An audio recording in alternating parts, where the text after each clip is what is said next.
Hi, creative friends. This is Soraya, and thank you so much for being here. So, actually, what happened is this is, oh my goodness. Okay, so I recorded a small part of me working on this figure right here, and I thought I had turned my microphone on, but I had not, and so it didn't record any sound. So there is going to be a small gap of what is missing. But for this video, what I'm going to do is I'm just going to continue working on her face and the figure. And I don't think I'm going to work on this, but I'm really sorry about that. It's just I'm so bummed out about it because I was like, I had three parts and then this was going to be the fourth part. And anyways, let's just move right into this here.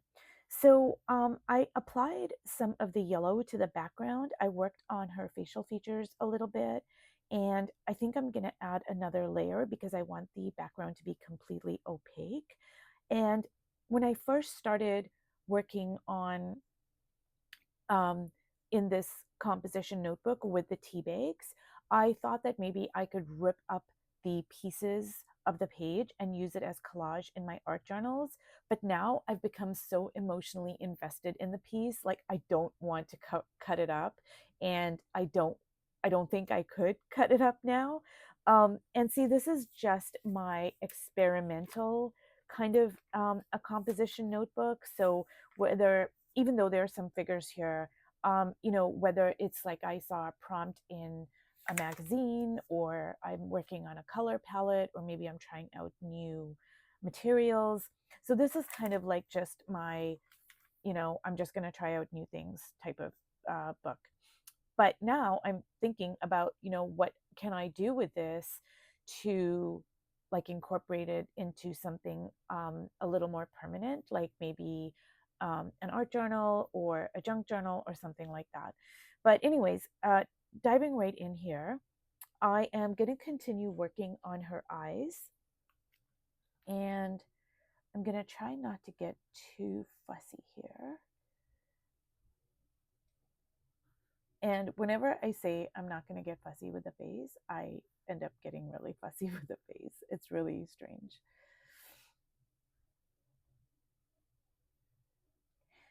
So you guys, someone left me a comment suggesting that, maybe if we use the tea bags wet, would that make it more translucent? And unfortunately, I have tried using it wet, but it doesn't work out in a good way at all, at least not for me.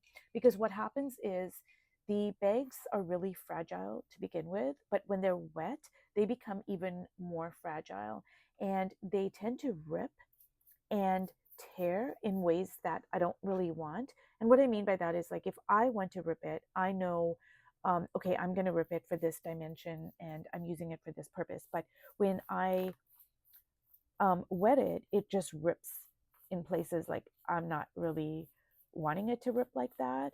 And also, it's very difficult to place it on the page because it is so fragile. So it's just difficult to work with. And when I do use the tea bags, what I do is I apply the Mod Podge onto the page.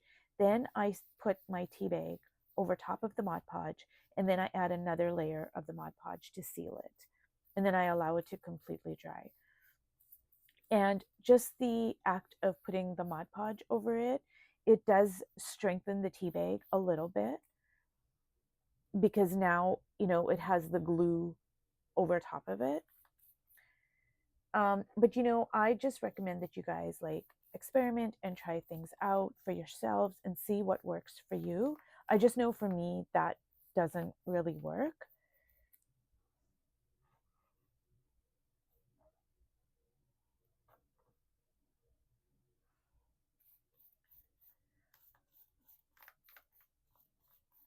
And this yellow is so delicious. It's called Marigold, and it's a really cheap brand. It's Americana, and you can purchase it in a big box store in the craft section for, I don't know, like under $2, I'm pretty sure. And I just absolutely love it. Besides the name, Marigold, it is a really, truly delicious yellow. And I think I'm going to bring some of it into the figure over here.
So all I'm doing, you guys, is I'm just building up the face, I'm just kind of intuitively kind of seeing like where something should go. And like I said, I don't want to get too fussy with the face. I like this. The tea bags kind of set the mood and the tone for like a really earthy kind of rustic, grungy kind of haphazard kind of a feel to it.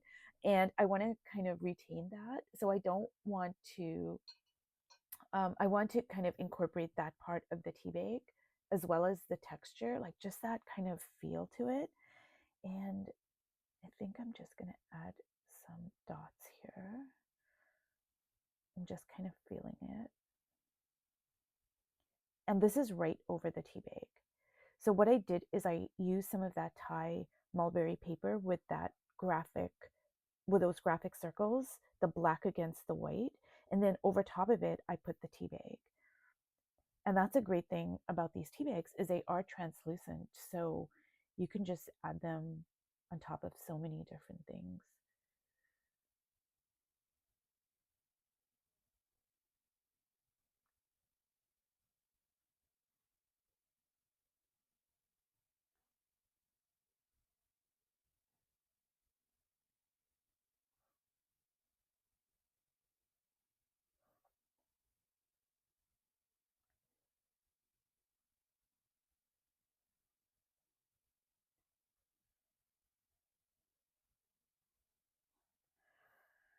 So I think that this is done. I am going to bring this up closer here just so you can see the texture. I hope the camera can pick up on that, but I'm going to tilt it here. And can you see the beautiful texture over here? And even over here, I'm going to bring it up closer on this page and I'm going to tilt it like so. But it really is delicious. So you guys, I am really sorry about that small part not being part of the series because of I didn't turn the microphone on. I'm really sorry about that. I'm really bummed out about it too. But anyways, I hope that you guys will try out the tea bags, experiment with them because I'm just going to go all in. I absolutely love these tea bags.